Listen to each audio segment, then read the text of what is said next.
Greeting YouTube ponies and bronies and Pegasisters. We are all alike. We all like fancy pony stories. This is by far my first scary fiction story.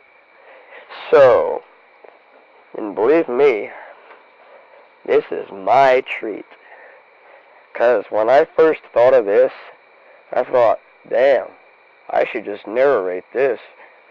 So here I am to tell you all the story of the young stallion and the death clock. It all starts on a cold, rainy day in the middle of Ponyville. There was this little stallion named, and give me a second, I'll think of it, Bucky. Bucky was always a troubled colt. Always getting into trouble, never really trying to get out of it. A lot of times, ponies thought he did it on purpose. Until this one fateful day, he came across this witch's cottage that was abandoned, so he decided to take a peek inside. Worst mistake he ever did. Sure enough, there was nothing inside but a bunch of old artifacts. But this one thing in the room caught his eye, and it was a small little clock, like a watch-sized clock, shaped kinda like a skull. So he picked it up and just looked at it and cocked his head sideways, wondering why the hell it looked like that and what it's for, considering the watch didn't tell the time. It only had the dates of the year, including the years, months, and days. He thought this was sort of weird, but before he left the witch's cottage, he set it to a certain date just to see if it worked. But sure enough, the watch didn't do anything, so he stuck it in his saddlebag, thinking that the watch was just a useless trinket. But when he got back home, his parents were dead. 'Cause what he did is he set the watch to his parents' date of birth. And when he did, the death clock did what it was supposed to. Kill the pony whose birthday was set on the clock. He kept looking all over the house for his parents and started freaking out, wondering where the hell they might have gone. 'Cause they didn't even leave no notice or note or nothing. It's like they vanished without a trace. So he went up to his room. But after a while, he started getting hungry. So he went back down to the kitchen to make him something to eat, particularly a sandwich. But when he got back up to his room, he decided to tinker with the clock a little more, because, yeah, he was always bad for tinkering with things that were bad for him. But he didn't know what the watch was capable of at the moment. As he set it to another date, not even thinking of what the outcome could be. He woke up the next morning and went to school, and his teacher never showed up. For some odd reason, the whole class was there wondering where their teacher was at. Even the principal was concerned, 'cause she just vanished out of nowhere, without a trace.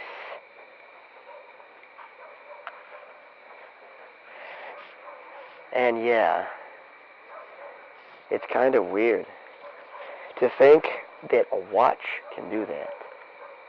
But little did the little colt know is his parents' spirits still lurk around the Everfree, along with all the others he casted into death with that death clock. So he just trotted back home in the middle of school, considering the teacher was not there. Then class was probably not going to happen that day. So he decided to mess with the clock again. But he was a little suspicious at the moment. So he set it to a date of one of his friends that he knew the birth date of. And sure enough, the next day, his friend vanished without a trace and was never heard from again. And then he started getting concerned. So he showed it to one of his other friends, who called him out on it and said it was a load of shit.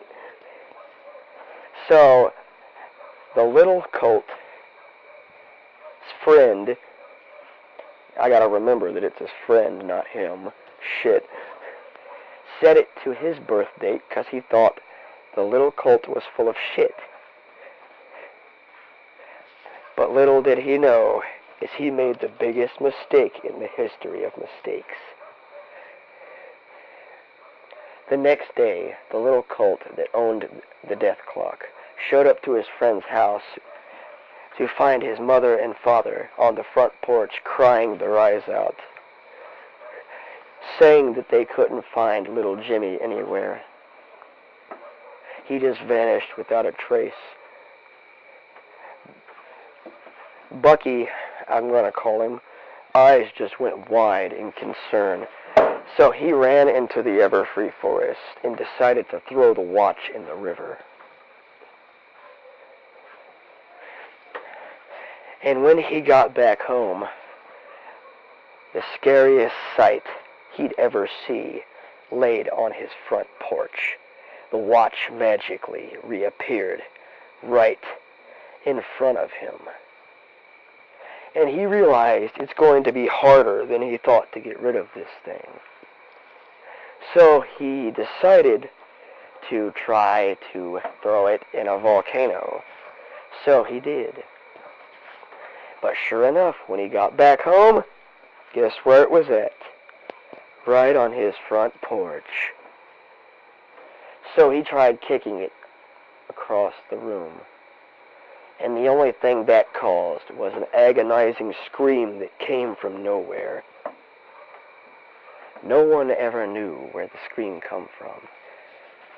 And no one still knows to this day. The scream startled him. He couldn't figure out where it come from, so he started searching all over the house, to the point to where he was actually starting to get scared of having that watch around. So he decided to try to feed it to a dragon. Sure enough, he got a dragon to eat it. But when he got back home, it was right on his front step. So he started getting mad and kind of concerned over it, because ponies started disappearing left and right every time he decided to set the date. So he stopped messing with it. But the longer the clock stayed on that certain date, more ponies that were born around and on that date vanished without a trace. And the little colt had no idea that the watch was cursed to follow him as a burden forever. So he decided to crush it as he went to his father's old tool shed and grabbed one of the biggest hammers he can find and picked it up with his magic and carried it back to the front step where the watch was laying and slammed the hammer down on top of it. The first 2 strikes failed to break the watch, but after the 5th strike it started to crack as the colt felt a cringing pain inside his gut as the watch cracked. He just sighed and shrugged it off and hit the watch as hard as he can one more time, and it broke. And then the little colt dropped dead out of nowhere. And the cursed creature from the watch was released. Some still say that creature still lurks Equestria to this day, looking for its next victim. And when it finds it, it will show no mercy. And as for the little colt's dead ghost parents, their ghosts still lurk the Everfree, along with around their house, for their little child that somehow turned up missing. But little did they know, the demon in the watch got all of them.